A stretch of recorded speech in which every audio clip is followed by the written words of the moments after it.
Hola, colegas psicólogos, gente interesada en los temas de la psicología, el pensamiento decolonial. Tuve la iniciativa de grabar esa clase para que sea compartida entre todos los profesionales de nuestra gran América, ¿no? De norte a sur. Eso debido a la grande búsqueda y algunos pedidos que tuve de colegas de otros países, porque les presento ahora, soy brasileño, mi nombre es Gustavo Alvarenga Oliveira Santos, profesor de la Universidad Federal de Triángulo Minero en el estado de Minas Gerais. Y como iba diciendo, a muchos colegas psicólogos me pidieron que tuviesen ellos algún documento en español para que pudiese compartir y discutir esos temas que yo estoy propongo ya en algunos libros y artículos que he publicado en los últimos años. Con eso quiero presentarles, aunque brevemente, la terapia existencial de la liberación. Yo elegí dejar el tema ahí como escrito en el idioma portugués, porque el idioma portugués hay la posibilidad de hacer una diferenciación entre el término liberación, como pudiese ser traducido la terapia existencial de la liberación, y el término libertación, que se traduciría más o menos en español por libertación. Eh, si en esta propuesta hablamos de libertación, aunque sea un neologismo, y no de liberación, en el sentido que vamos a discutir a lo largo de esta presentación. Así que desde el principio, lo que en mi vida profesional pasada, viví muchos desafíos entre acompañar o discutir mi práctica profesional con los conceptos y la discusión epistemológica que yo lo hacía en la academia, en la universidad. Yo siempre he sido un profesional y un académico a la vez, sigo siendo, aunque en la universidad pública en Brasil, de la cual hago parte, tenemos la dedicación exclusiva, o sea, no podemos laborar profesionalmente, pero estoy siempre haciendo como que planteos de trabajos en nivel de extensión, y eso me posibilita que lo que hablo y de lo que discuto en términos conceptuales puedo siempre criticarlo y verlo en la práctica.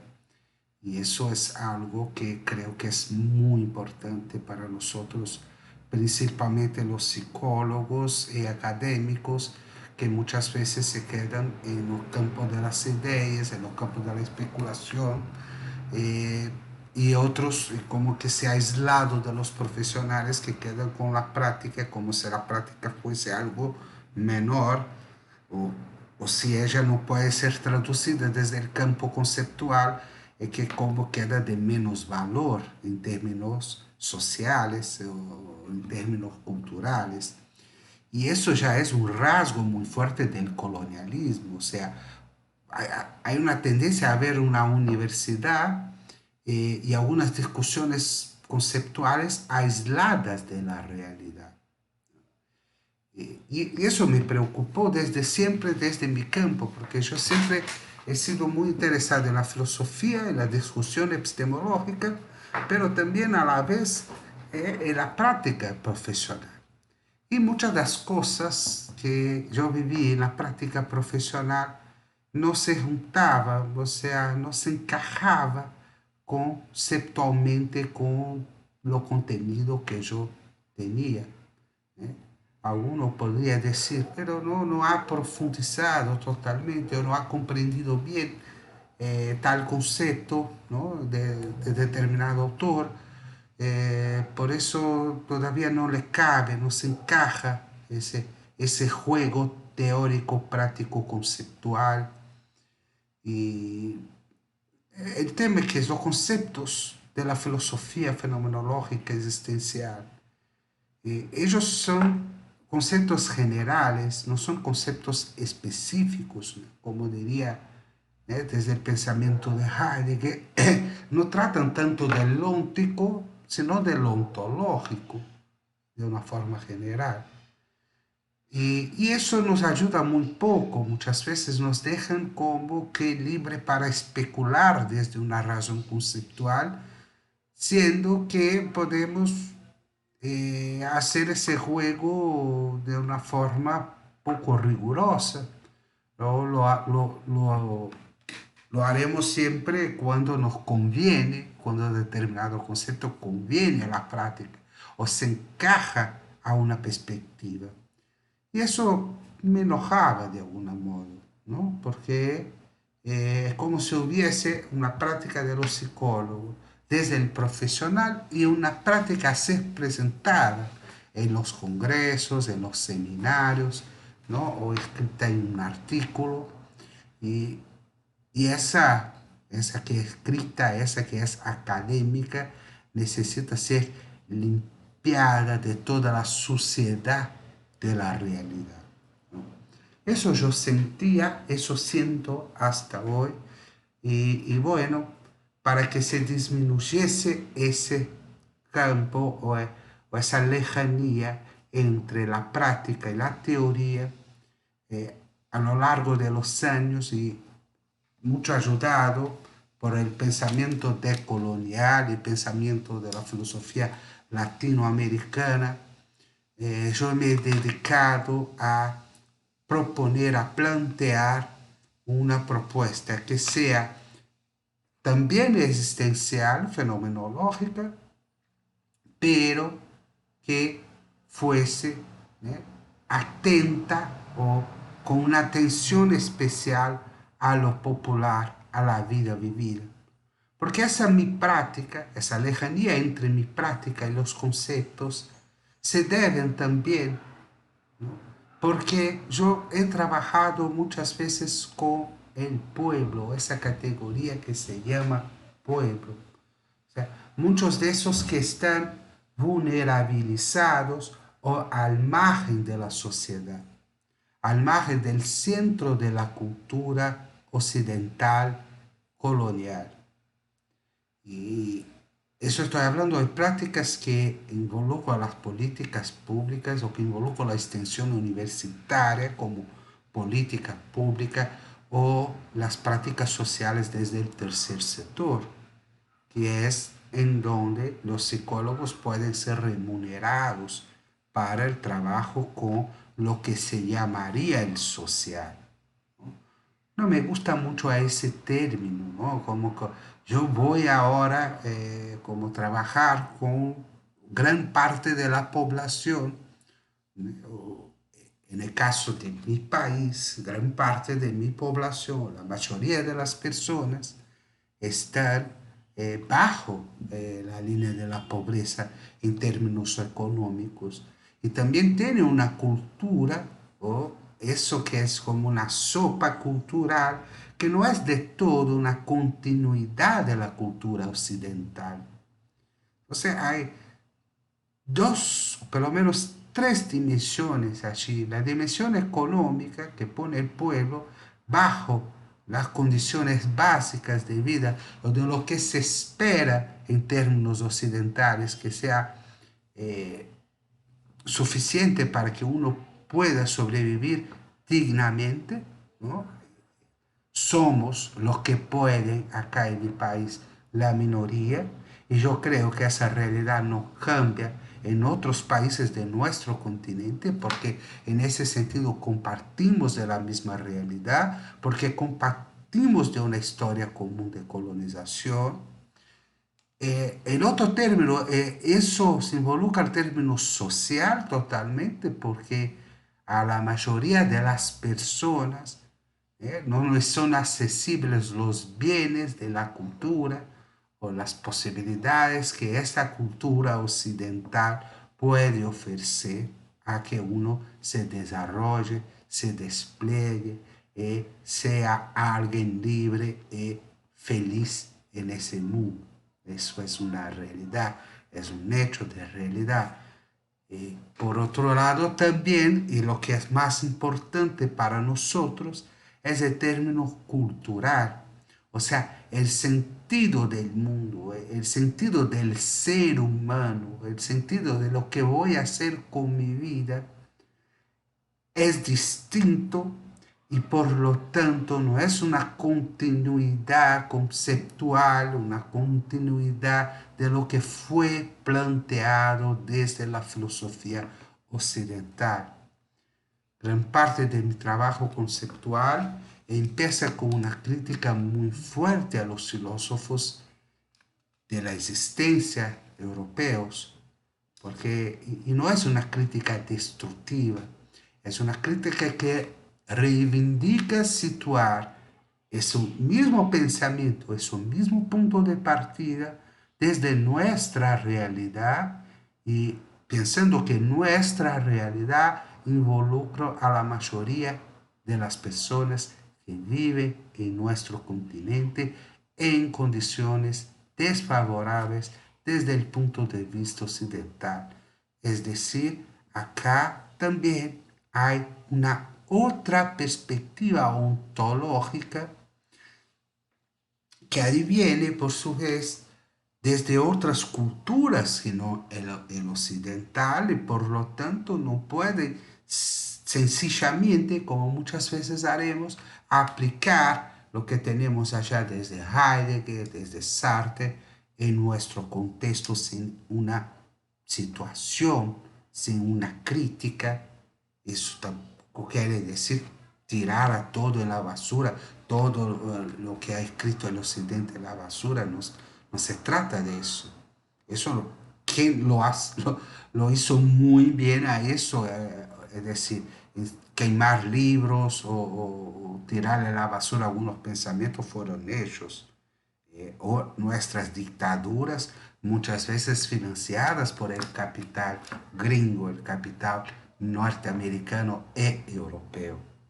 En ese sentido, debemos también reivindicar otras ontologías que por su vez están en la historia desde otras cosmologías, como la cosmología amerindia, entre los muchos pueblos amerindios que viven acá, que tienen un planteo, un entendimiento del mundo, una visión del mundo muy distinta a la europea, las cosmovisiones también que vienen desde el continente africano, desde los varios pueblos y culturas que todavía habitan a nuestro continente y que para nuestros países son y fueron muy importantes desde el punto de vista cultural. Es decir, al pensar el existencial, tenemos que pensar, ¿no? Admitimos el punto de partida, es decir, la existencia mientras sea algo libre, ¿no? Que está frente a las cosas, que supone que nosotros tenemos una reflexión a nosotros mismos o que nos pusimos frente al mundo, frente al otro. Y cuando digo frente, lo digo que lo relacionamos y podemos dar sentido al mundo. Desde eso no podemos negar, pero las formas, la aparición de cómo el mundo me parece o lo que es un valor existencial serán distintas porque son distintas las bases culturales. O sea, hay entre nosotros psicólogos una universalización de que el porvenir, por ejemplo, o de que la libertad para ofrecer sentido a la vida sea el valor absoluto, el más alto, el más humano. Y eso es relativo a depender de con quién o con qué gente estamos lidiando o qué salidas nos ofrecen nuestras culturas y pueblos al dar sentido a la vida o hacer de la vida algo significativo. Y a eso me ha ayudado mucho la filosofía latinoamericana, principalmente a un autor que se llama Rodolfo Kusch. Rodolfo Kusch ha diferenciado el ser europeo, el ser que viene desde la experiencia burguesa del porvenir, de la libertad, de la creatividad, valores muchas veces que afirmamos como universales, pero ese autor demarca como una experiencia europea o con una fase de esa experiencia europea, no como tampoco el todo de la experiencia europea. Y eso no cabe acá en América porque según sus observaciones e intuiciones filosóficas, acá la categoría que resume mejor nuestra ontología no sería del ser, sino la del estar o la del mero estar. El mero estar no estar tan preocupado o ocupado de su porvenir o de que su vida tenga un sentido especial, un sentido particular, sino está más preocupado con su vivencia comunitaria, con el cumplimiento de los ciclos naturales de los cuales nuestro pueblo y nuestra gente de América está muy cerca, los ciclos regulares de los calendarios, las fiestas, el tiempo de la cosecha, el tiempo de las semillas, o sea, el tiempo de las estaciones, y eso mueve mucho mejor a la gente, al pueblo, de que una temporalidad abstracta y singular. Es tanto que lo que me interesa como psicólogo, yo no he tratado mucho desde una singularidad de uno, mientras estoy en el pueblo, estoy trabajando con el pueblo. Lo que tenemos muchas veces que trabajar es con las relaciones comunitarias, es con las relaciones con las personas cercanas, sea de la familia, sea de vecinidad. Y eso es mucho más importante para uno que está en el pueblo. Eso hace mejor a su vida o hace con que su vida tenga más sentido que para alguien, ¿no?, desde una clase media, que en la clase media nosotros solemos valorizar más la realización individual y los planteos individuales. Al pueblo se valoriza más la armonía y la fruición de la vida que justamente la tensión o la protección para que hagamos de la vida algo significativo. O sea, hay una distensión popular en contra de una protección burguesa.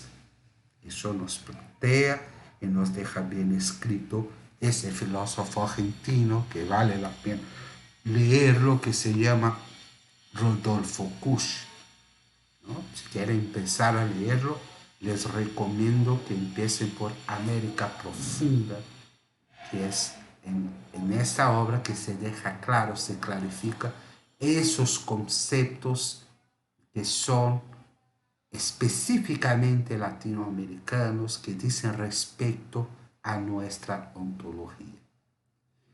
Bueno, desde esas consideraciones, que no es solo de Kusch, sino también de, podemos hacer una cita al Maldonado Torres, Minolor, Enrique Dussel principalmente, esos autores me han hecho cuestionar esos principios absolutos que yo los tenía en la academia como absolutos de la fenomenología existencial, porque ellos también trabajan cercano a los filósofos fenomenológicos existenciales.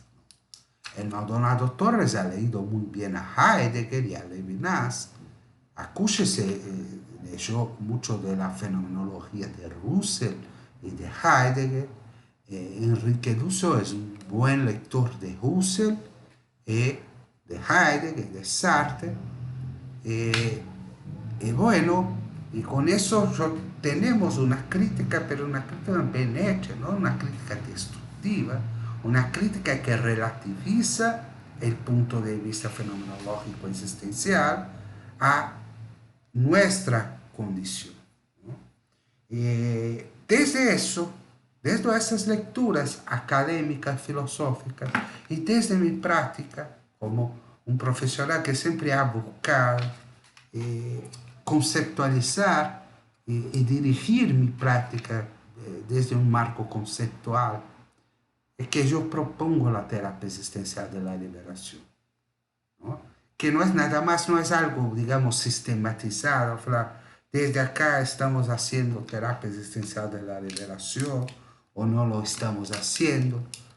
Lo que planteo es que debemos incluir, sumar una perspectiva ética de la liberación en nuestro quehacer terapéutico como profesionales.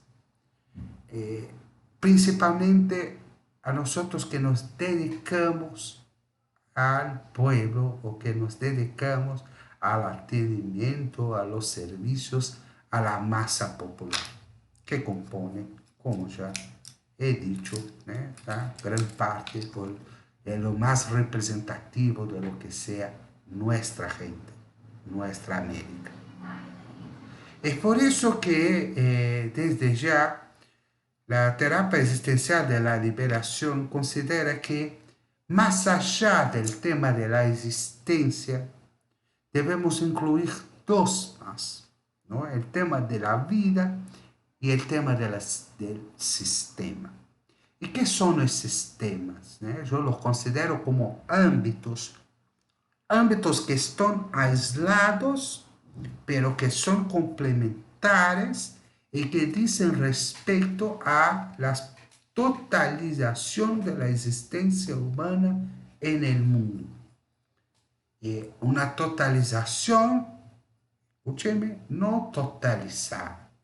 O sea, por acá lo que planteo es que nosotros psicólogos, nosotros terapeutas, no debemos tener una concepción de humano, ¿no? Eso va en contra a mucho de lo que escuché en mi formación, pero he sacado esa conclusión desde la filosofía de la liberación de Enrique Dussel, que nos dice que todos esos conceptos de lo que es el humano desde el punto de vista europeo y también todo el humanismo, como ha apuntado muy bien Alberto Quijano en su obra El lado oscuro de la Renacencia, es que esas concepciones traen un planteo europeo sobre nosotros, o sea, sobre los otros humanos que no son considerados en esos conceptos humanistas. Toda vez que digo lo que sea el humano, puede ser que yo lo desconsidere y no incluya las múltiples posibilidades de ser humano que existen y que todavía no fueron de todos desveladas o descubiertas, porque nuestras epistemes y nuestra forma de hacer el conocimiento, de producir el conocimiento, no incluye otras cosmologías, otras ideas que son también ideas humanas. Y también, o sea, con eso salimos del holismo. Cuando digo, o sea, esos son formas, esos ámbitos son modos de comprender al otro y su movimiento de totalización, pero sin totalizarlo. Yo podría, por ejemplo, partir del ámbito de la vida, es decir, que todo el humano es vital o puede ser reducido a una concepción que salga o que parta de la vida como un todo, como ha hecho las psicologías humanistas, vitalistas, pero principalmente la psicología corporal, ¿no? Como dice Reich, que el humano es una totalidad desde la vida misma, o sea, desde las pulsiones, desde la energía que sale de la vida.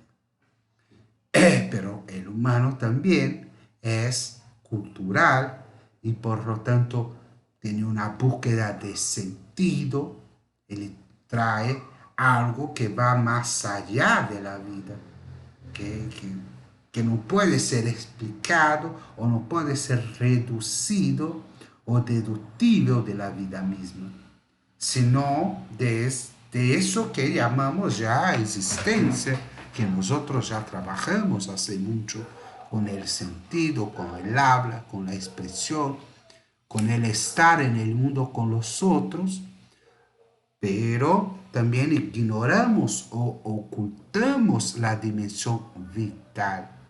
Y bueno, vamos a hablar de ese ámbito, ¿no? ¿Qué es la dimensión vital? Yo tengo acá unas bases también de la fenomenología, pero también de la psicología corporal y también de la psicología transpersonal, que nos dice básicamente que la vida, que nosotros en cuanto vivos, mejor, no somos libres. O sea, la vida, nosotros no creamos la vida. Nosotros no somos libres en relación a la vida misma. ¿Pero qué quieres decir? Me estás diciendo entonces que yo no puedo cambiar o replantear el sentido de mi vida, ¿no? Escuchar bien lo que estoy definiendo como vida. La inteligibilidad invisible. Eso es un concepto de Michel Henry, que es, y por lo tanto, ella no es clara, ella no está, no es fenomenológica, o sea, no está frente a mí como fenómeno, sino me mueve desde la oscuridad. Estoy hablando de las energías que nos mueven, de la pulsión que ha dicho Freud, de la triep que ha trabajado Reich y también Freud, del orgono que ha trabajado Reich, del elan vital que ha trabajado Bergson, o sea, de los impulsos que son inteligibles, pero esa inteligencia de la vida nosotros no la tenemos, nosotros podemos refletir sobre ella, podemos intentar descubrir cuál es la inteligencia que ya nos mueve, porque la vida nos antecede como existencia. Nosotros vivimos primero y luego aparecemos a nosotros mismos como vivos, que el infante mirándose en el espejo y descubriendo que es alguien, ¿no? Que puede ser alguien, que tiene un nombre, que tiene una identidad y cuando lo descubre, concomitantemente descubre también al otro, descubre que es alguien para el otro y descubre que el otro es él para él mismo. Entonces, desde ahí podemos decir que uno existe o darse cuenta de que es vivo, pero ya no se darse cuenta hasta allí de lo que lo mueve, de lo que lo lleva, de lo que posibilita que esté vivo, porque la vida nos reúne, nos pone en contacto con todo el cosmos de una forma misteriosa que nosotros no sabemos. ¿no? Porque la ciencia descubre algunas leyes generales, que la ciencia intenta hacer algunos experimentos, que la ciencia ha descubierto la curva de Glasgow, o sea, hay patrones, descubre leyes, pero no descubre por qué. De hecho, estamos haciendo acá en lo que nos reúne con todos los vivos, con todo lo que es vivo y con todo, al fin, la materia cósmica, en el cual estamos inmersos como un ser misterioso, ¿no? Eh, esa pregunta lo hago no como vivo, sino como alguien existente. Es decir, hay una relación entre vida e existencia. Eso no quiere decir que no hay. La vida incluso aparece a la existencia, pero la vida no es existencia. No podemos totalizar la vida desde la existencia. Y eso me ha enseñado Dussel. Dussel cuando propone la diferencia entre el pensamiento griego que valoriza por lo demás a la existencia, a la razón, al logos. Mira que estoy poniendo muchas cosas distintas en la misma canasta, pero lo que estoy exprimiendo con eso es que en el pensamiento griego, el logos, o sea, eso que llamamos hoy existencia, eh, es más valuado, o sea, es considerado el propio del humano, que es lo que compartimos con los animales o que lo compartimos con los vegetales, que es la vida. Esa por su vez, nos dice Dussel, es más demarcada en las culturas semíticas. Las culturas semíticas ya tienen valorización más grande de la vida y de lo vivo, ¿no? Por eso el Dios semita no es un Dios simbólico, no es un Dios de la razón, sino es un Dios que alimenta a su pueblo, ¿no? Que da la comida, es un Dios como un maná, es un Dios como un pan. Y eso es una discusión larga que no vamos a tener ahora, pero que demarca alguna distinción cultural muy importante porque es como si las élites han tomado la cultura greco-romana y el pueblo que fue cristianizado desde Roma, ¿no? Ha tomado la cultura cristiana. Y por eso es muy importante trabajar con la vida, porque para muchos de la gente de nuestra América, la existencia, o sea, el simbólico, el valor de la libertad, el valor de estar frente al mundo preguntando lo que soy y lo que voy a hacer, no son tan importantes, sino el mantenimiento de estar vivo y por eso más cercano a los ciclos de lo que había dicho desde Kush, más cercano al fruir de la vida, al disfrutar de la vida. Y por eso que gran parte de las religiones o de las cosmologías populares en nuestra América no lidian tanto con una actitud doctrinaria o litúrgica de la religión cristiana, por ejemplo, sino una actitud más vital, una actitud en que el Dios se muestra como experiencia sensoria en el cuerpo.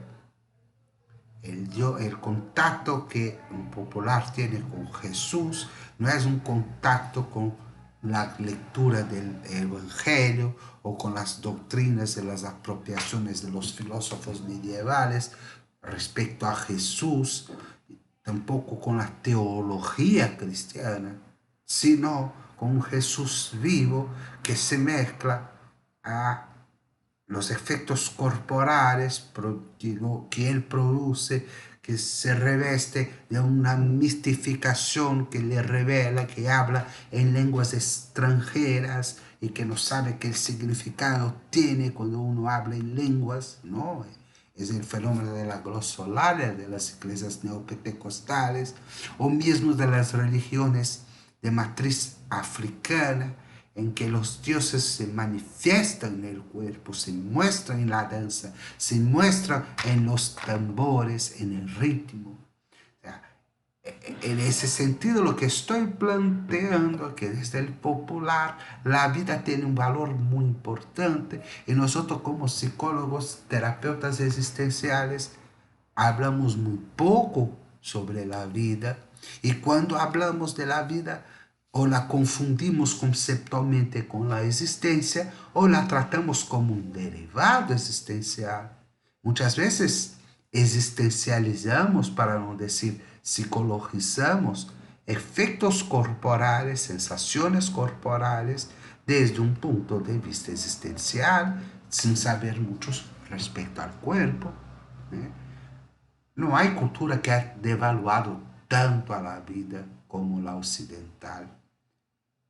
Y esos los paradigmas que vienen de otras culturas nos demuestran claramente, ¿no?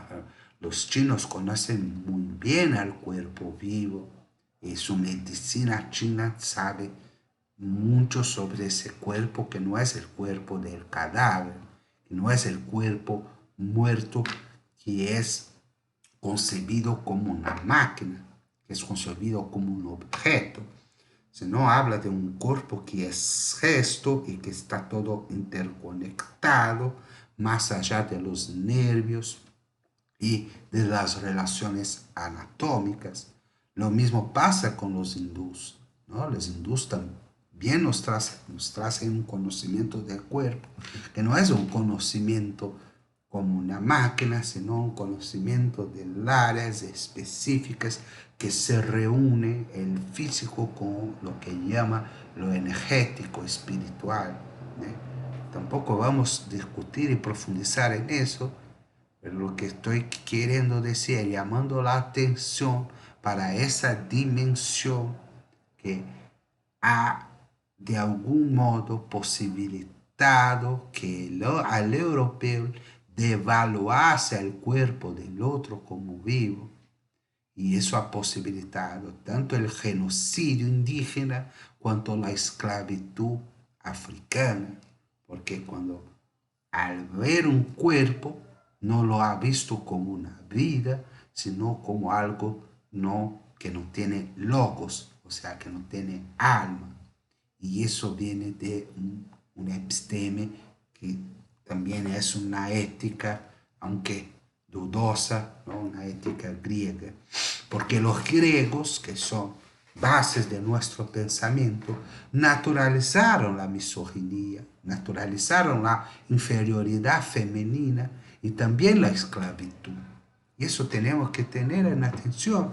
Mientras la cultura popular y las filosofías que dieron base a la cultura cristiana, ¿no? Ya tiene como un lazo entre los oprimidos, ¿no? Jesús vino a demostrar que aquellos que no tenían un lugar en la sociedad romana o hebraica eran personas, ¿no?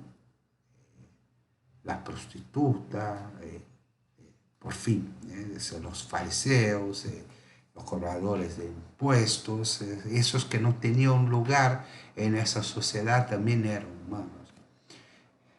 Bueno, tenemos una discusión también larga que lo ha hecho muy bien Cushy en este libro que les recomendé que se llama América Profunda.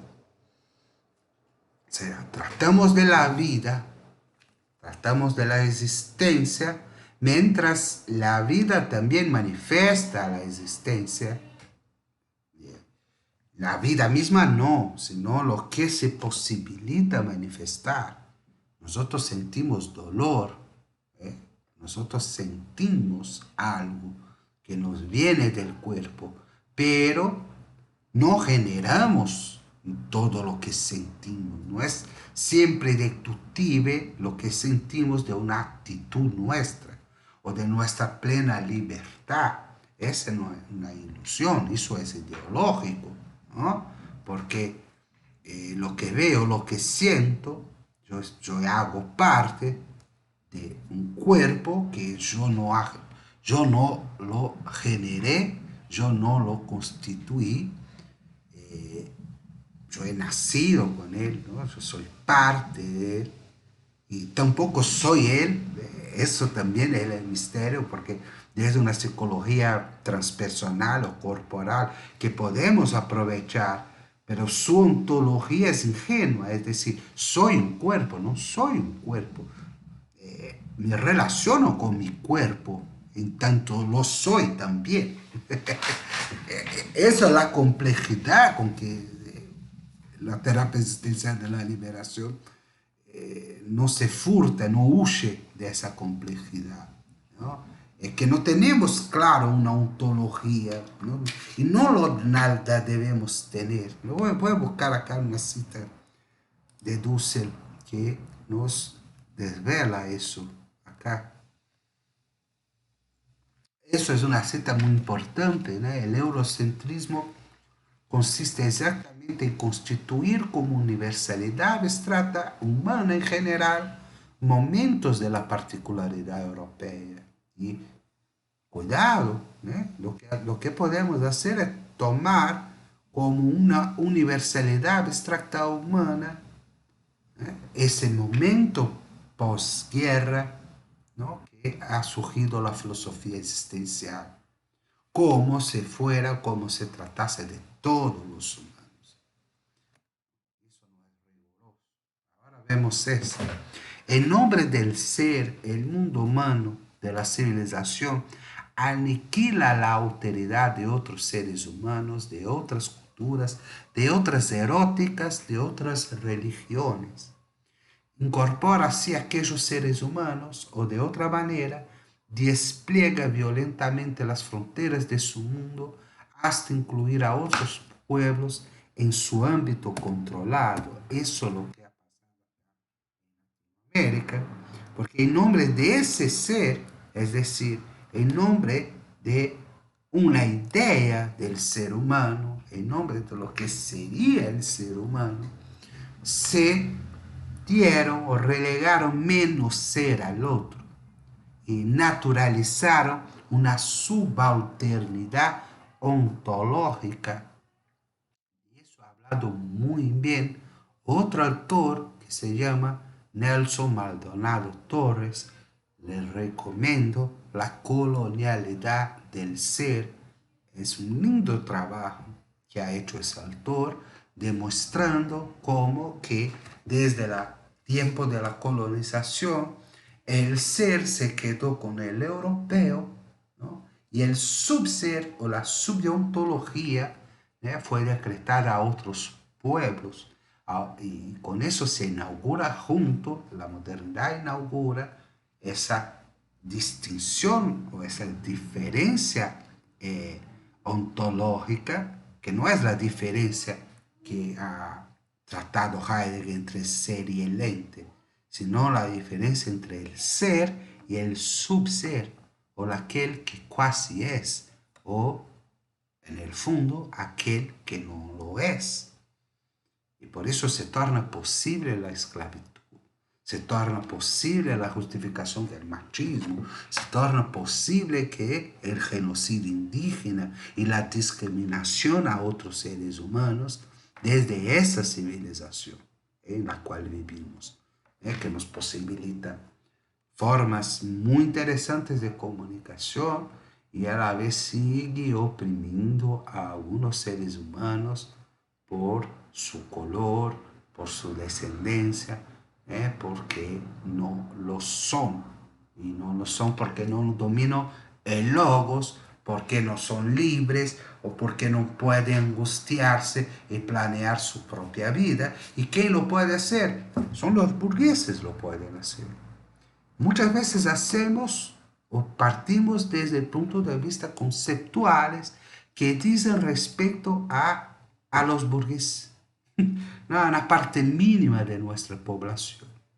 Y bueno, la parte que nos remunera, está bien, pero que esté consciente, ¿no? De que en términos éticos el alcance humano, nosotros que a veces podemos no soler admitirnos como humanistas, el alcance humano es muy restricto, ¿no? Dice respeto y cultiva una forma de vida única y opresora.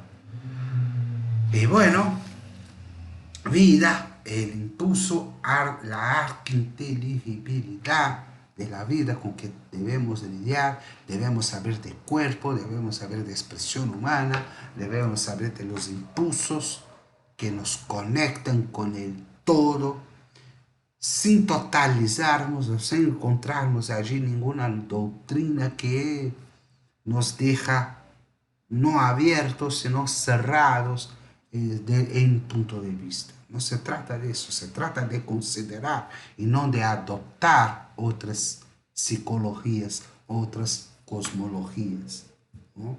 La existencia, como siempre la consideramos, sabiendo que en ella se hace claro la vida, ¿no? O sea, se hace claro, no quiere decir lo voy a entender como un todo, ¿no? Pero la siento desde una apertura. La existencia es abierta, por lo tanto también es libre, ¿no?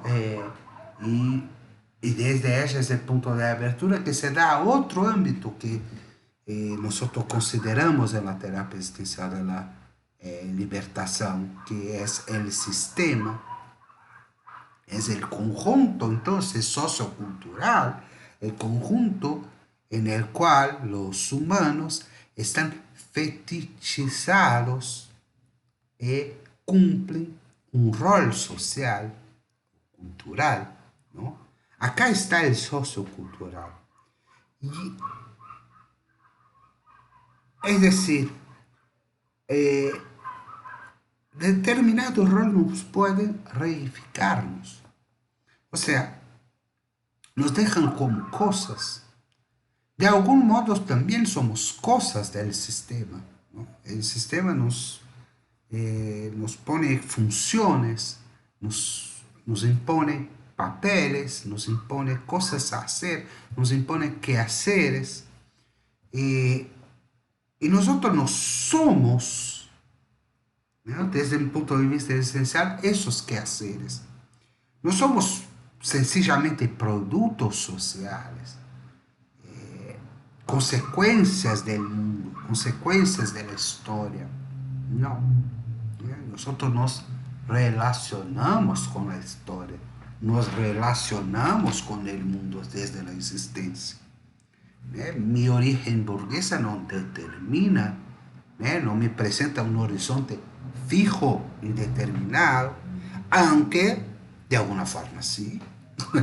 Yo no puedo también desechar de mi vida mi origen y mi horizonte y todo aquello que me constituye en determinado lugar sociocultural.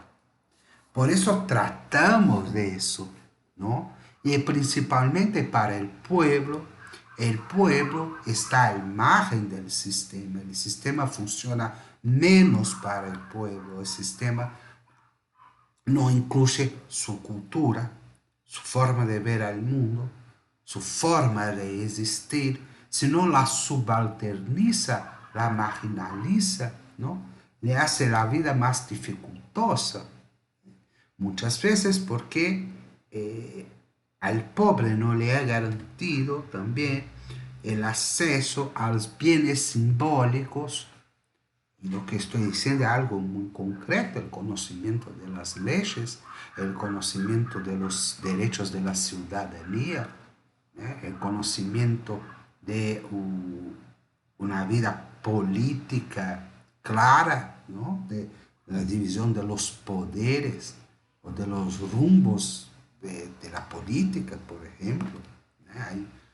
Hay siempre, de alguna forma, el sentido religioso del pueblo es muy utilizado para la manipulación, para la alienación, y eso nos hace muy claro lo que estamos viendo ahora en Brasil, ¿no? Con un gobierno de extrema derecha que apuesta en la ignorancia, apuesta en el desconocimiento de la gente y sigue manteniendo una popularidad que para una parte intelectualizada nos parece increíble, ¿no? Por lo tanto, consideramos esos tres ámbitos, trabajamos en esos tres ámbitos de formas distintas y complementarias. Trabajar con la vida, trabajar en las vitalidad, ¿no? Nos apoyamos acá en las epistemias marginalizadas europeas, y ahí estoy hablando de la psicología corporal principalmente, que tiene contribuciones que nos llegan a nosotros en la Gestalt terapia. Estoy hablando de la psicología transpersonal, que habla de ese encuentro de un espíritu vital con la totalidad, que son marginadas, y no son marginadas entre los burgueses, entre los institutos formadores de psicoterapeutas, son marginadas en la universidad, no son tan estudiadas, ¿no? Principalmente en nuestro continente, ¿no? En los Estados Unidos hay departamentos muy fuertes de la psicología transpersonal o psicología corporal, sigue habiendo, ¿no? Eso también es un hecho. Trabajamos con la existencia, trabajamos con la escucha, con la facilitación de los horizontes de libertad en las condiciones ópticas singulares, de un modo vital y crítico, ¿no? Cuidamos de los estados de ánimo, de la manera como uno se encuentra, porque es algo muy importante desde el punto de vista popular, que muchas veces el ánimo o la vida, la energía vital está baja porque la gente labora más, porque la gente se nutre menos, tiene menos proteínas, porque el transporte, los medios de transporte son más precarios y a la gente gasta mucho tiempo en los transportes. Entonces, lo pongo acá, subrayo ese tema de que debemos poner un poco más, hacer más hincapié en ese tema de los estados de ánimo, ¿no? Ese tema de algunos ejercicios de la bioenergética, de las terapias corporales como todo, vitalizan, pues, ejercicios respiratorios, ejercicios corporales, posturas, formas de estar con el cuerpo, vitalizan, dan ánimo. Y son ejercicios que muchas veces la gente va a buscar en las iglesias neopentecostales. El tema es que con base en el sistema, las iglesias neopentecostales están al lado. Escucharme ahora, ¿por qué la diferencia entre libertación y liberación? Están al lado de la liberación de la vida. La vida oprimida en el cuerpo, en los músculos, ella se libera. Podemos sentir más placer, liberamos endorfinas, como dicen los neurocientíficos, dopamina, que nos trae la sensación de bienestar, oxitocina, cuando estamos junto a los otros, amando, y eso se hace en la iglesia, se hace en los cultos, y esos cultos muchas veces están al lado del opresor en el sistema, pero a la vez al lado de la liberación de la vida. Y nosotros seguimos escuchando muchas veces burocráticamente, lejano a la experiencia del otro, solo escuchando, o no proponiendo nada que sea vitalizante, o no reconociendo el rol vitalizante que también tiene la escucha. O sea, prestamos un poco más de atención al cuerpo, ¿no? A la vida como vida, desde la existencia.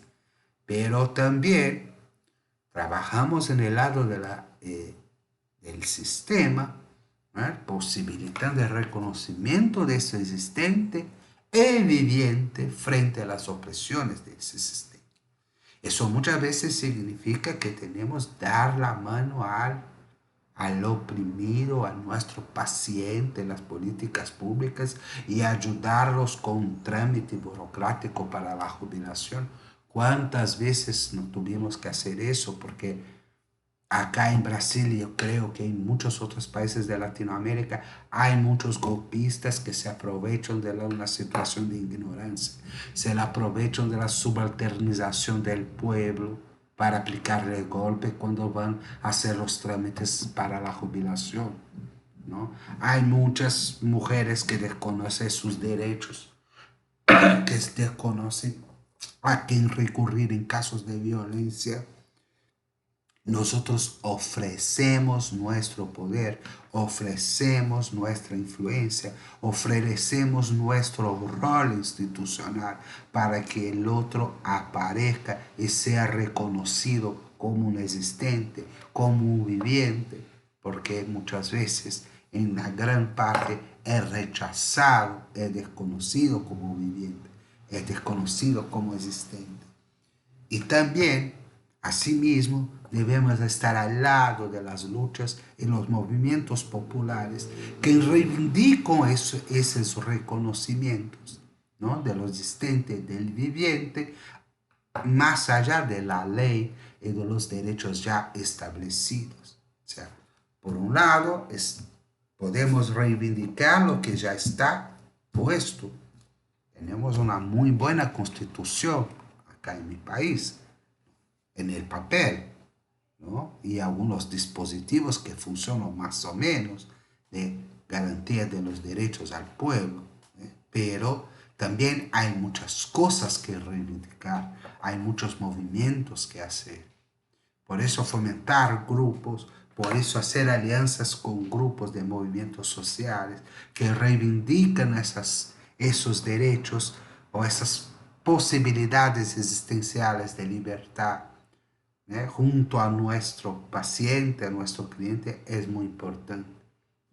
Hago hincapié a los movimientos feministas, porque ellos, ¿no?, buscan más allá de la ley horizontes, horizontes de cambio cultural, horizontes en que las mujeres sean reconocidas como una persona integral, ¿no?, similar, semejante a los hombres, que por su lado, dado a eso histórico de colonización, son más reconocidos también por las leyes, también por la moral cultural en la cual.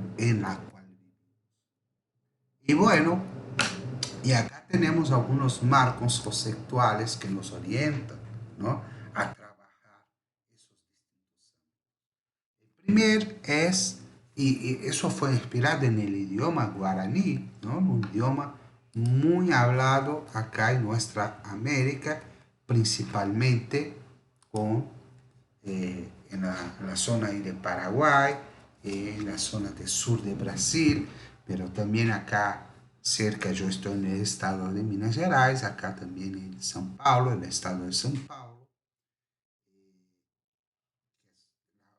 la ciudad más grande del continente sudamericano, que por su vez tiene una aldea indígena metida allí, ¿no? O sea, muchas cosas no han pasado, como diría nuestro filósofo Rodolfo Kusch, lo he citado, mucho permanece lo mismo. Entonces, son modos del ejercicio de esta relación terapéutica, y acá lo demuestro cómo hace relación con los ámbitos. El She, el She es el movimiento en que de contención de, del sí, del otro como propio, eh, en el cual todo el ambiente, la vida, todo eso que el otro nos presenta como vivo, es contenido. Eso va más allá de hacer una alianza, de establecer un vínculo. Es el vínculo de ese otro como un cuerpo que merece un confort, merece una contención que está en el espacio, ¿no?, que está muchas veces en el tono, en el tono como le contengo, en el tono con el cual me dirijo a él, en los colores de la saleta en que lo voy a atender, ¿no? En el ambiente que lo preparo para recibirlo.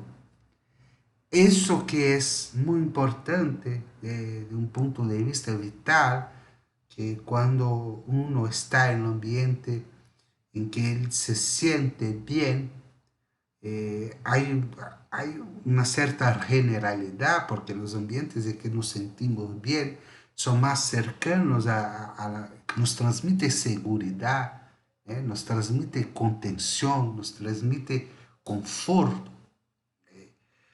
Eso para que pensemos que muchas veces cuando vamos a trabajar con los populares, la última saleta con un banquillo ordinario nos es puesto. O sea, para los mete la clase media, sabemos que uno invierte muchas veces en el conforto de un consultorio, que tiene almohadas, que tienen colores especiales, eh, y eso debe ser garantizado al pueblo. O sea, eso tenemos que tener como un planteo, exigir eso, ¿no? Como exigen los médicos que tengan un consultorio de tal y tal modo, nosotros solemos no exigir mucho para que hagamos nuestro labor, ¿no? Solemos ser llamados de emergencia para que lo hagamos de cualquier modo. No, ¿no? Debe haber un lugar reservado, un lugar en que uno se sienta bien, un lugar en el que cualquiera cuando llega se sienta que bueno lugar, que lugar confortable. Eso dice respeto al Che. El Che tiene que ver con ese lugar confortable y también con el modo como yo me dirijo hacia el otro. Un modo también que transmite conforto, que transmite aceptación, que transmite que el otro puede hablar y expresar como quieras.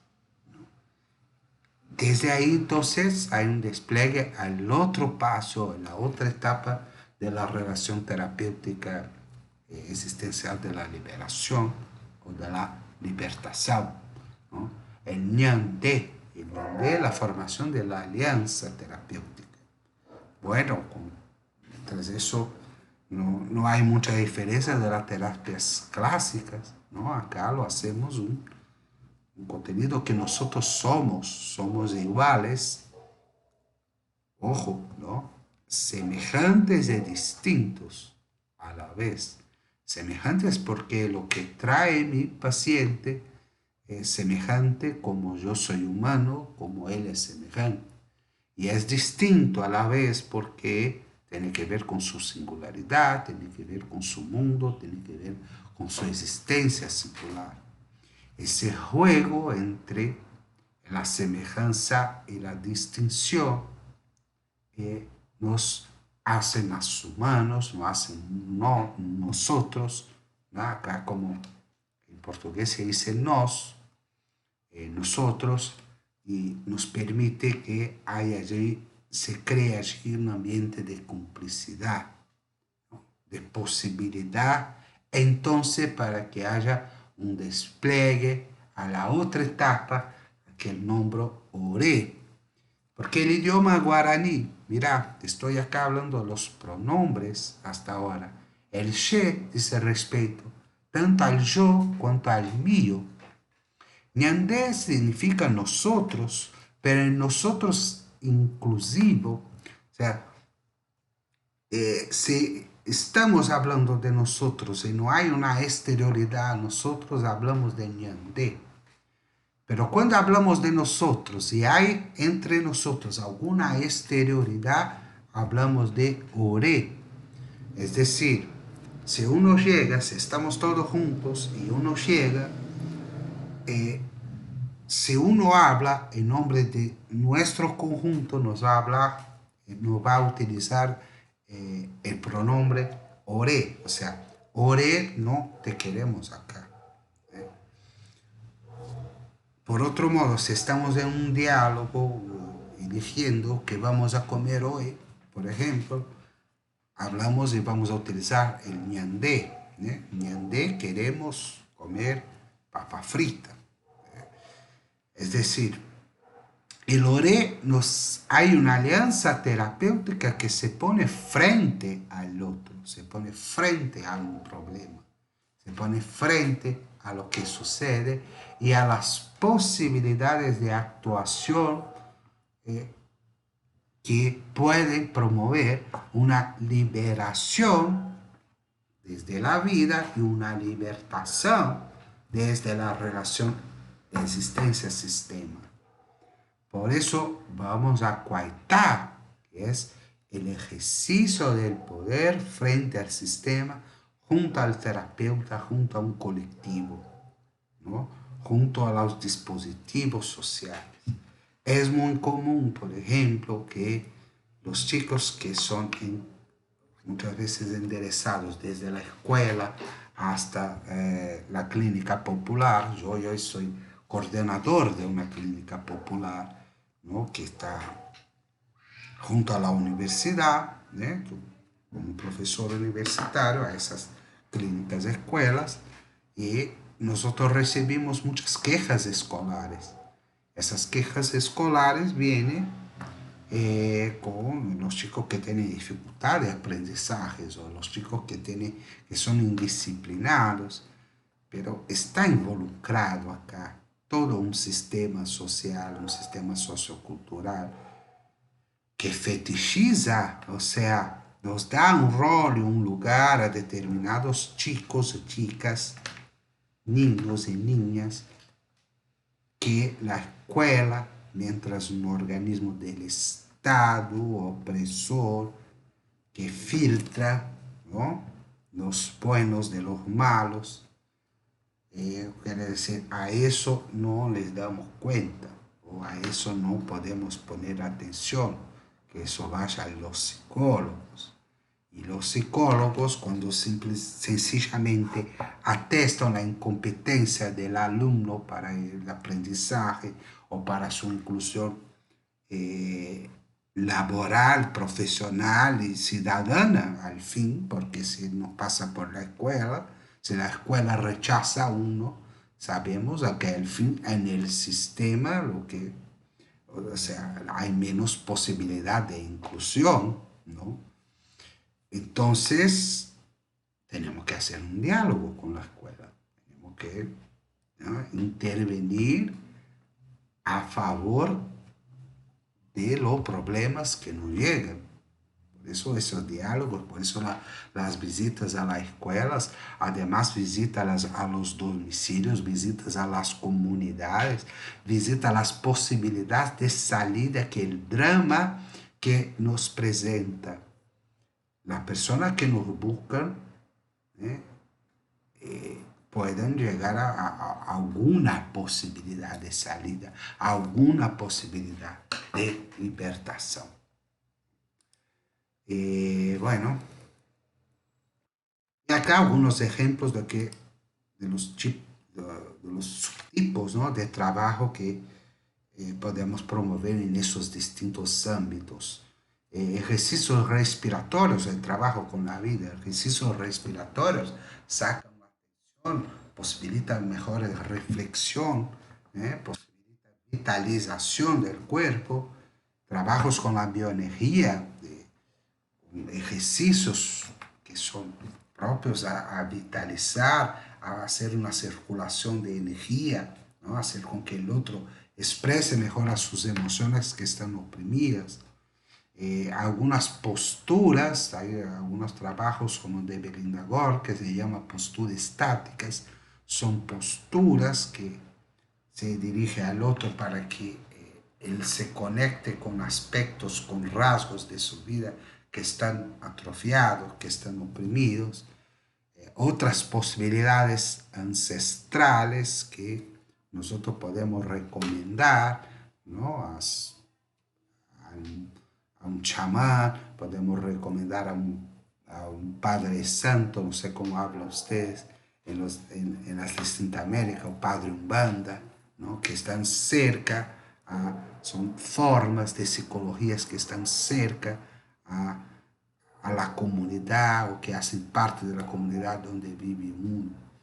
Y por lo tanto también acá es muy importante el potencial terapéutico de la ayahuasca. Ustedes desde distintos países tal vez la conocen, acá en Brasil la conocemos como Santo Daime o Mariri o Capi, hay distintos nombres, pero que tienen una gran potencialidad terapéutica y que tiene su uso ritualizado por religiones o por grupos chamánicos. Son posibilidades de eh, ahora me olvidé de palabra, ¿no? Como una derivación, o sea, encaminamiento, acá el portuñol salió.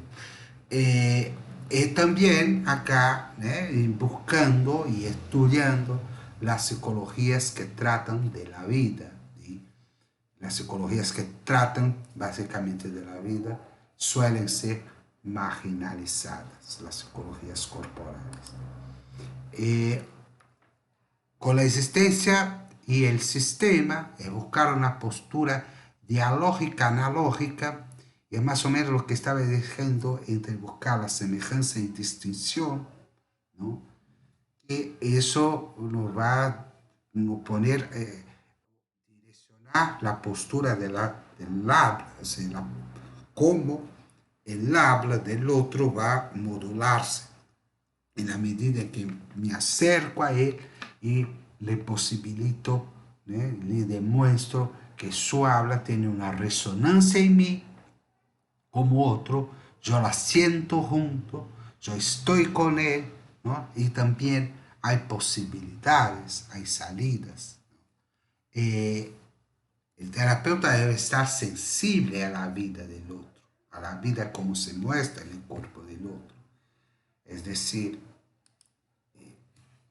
acá no veo, hay muchas contribuciones que podemos sacar de Carl Rogers, por ejemplo, porque él fue un tipo que tuvo una actitud de aceptación, de empatía, que son válidas para estar frente al otro, aunque conceptualmente el concepto de empatía no sea tan válido, porque nosotros no empatizamos totalmente al otro, nosotros no nos incluimos totalmente en la experiencia del otro, pero eh, en el grado en que nuestras experiencias son semejantes, podemos sin contenerla, podemos abrazarla, la experiencia, y a la vez demostrar la diferencia en nuestras incomprensiones y también las posibilidades, las salidas que hay, ¿no?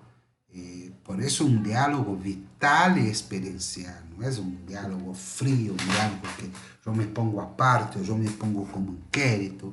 Eso es un error ético terrible de los psicólogos cuando se pone en la postura de la anamnesis o la postura evaluativa o la postura que va a aplicar un test o que va a buscar del otro cuál es su anormal o desde qué punto de vista el falla, ¿no? Sino acercarse de la experiencia, estar más cerca del otro, lo máximo posible, ¿no?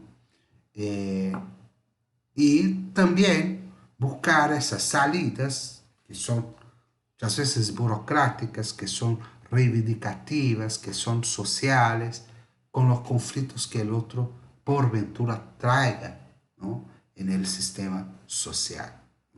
Eso no quiere decir que va a haber siempre esa postura frente al sistema. Muchas veces el otro no está listo, o sea, o no lo quiere, o quiere sencillamente mantener su vida en la armonía que le cabe. O sea, no va a buscar nada, no va a reivindicar nada. Eso tenemos que respetar, porque no se trata de proselitismo político, ¿no? Sino de una propuesta de terapia popular. Y acá les dejo, bueno, todo lo que he escrito hasta hoy respecto a esa propuesta, ¿no? Están esos libros en portugués. Desafortunadamente, quizá algún día puedo traducirlos. Y bueno, eso, mira, es un comienzo. Fíjate que las fechas son cercanas, ¿no? No hace mucho tiempo que lo he escrito. Incluso hay dos libros que yo los publiqué en ese mismo año, como Esos últimos Existencias Condenadas, es un libro literario que demuestra muchos desafíos, muchos retos de la actuación de los psicólogos con el popular. Eh, y cuento algunos casos, son casos que están entre ficticio y real, tomando el cuidado para no identificar a las personas, y, pero son casos reales, vamos a decir, no son cosas que no es una ficción, sencillamente, ¿no? Pero tiene rasgos de ficción por ese tema. Eh, los dos de terapia esencial de la libertación son accesibles en el sitio de la editora FI. Ahí está la editora FI. Yo lo puse acá en la ciudad de Porto Alegre, pero ustedes lo pueden bajar gratuitamente por PDF. Mientras Existencias Condenadas, lo podés accesarlo en el sitio de Amazon, ¿no? Con mi nombre, lo podés, ahí está como $1 ese libro. Y el otro también lo podéis pedir físicamente en el site de Amazon. Y todos los otros se pueden comprar y adquirir, si quieren, en el site del Amazon, ¿no? Que es una multinacional, millonaria, pero que ha vencido ese problema, ¿no? De distribución de libros, que muchas veces tenemos ese problema de comunicación. Bueno, eh, quiero agradecer a los que me escucharon hasta ahora y desearles que estén bien en ese tiempo terrible que estamos viviendo en el momento, ¿no? En nuestro continente principalmente. Y, y bueno, y cualquier duda, cualquier otra cuestión respecto a ese planteo de esa terapia nueva, pueden contactarme conmigo en ese canal, ¿no? En YouTube, o si lo accesar desde Facebook, también pueden enviarme un mensaje. Yo tendré mucho gusto en contestar. Un gran abrazo y nos vemos pronto, ¿no? Espero que pueda producir otros contenidos en español para que sigamos comunicando. Hasta luego.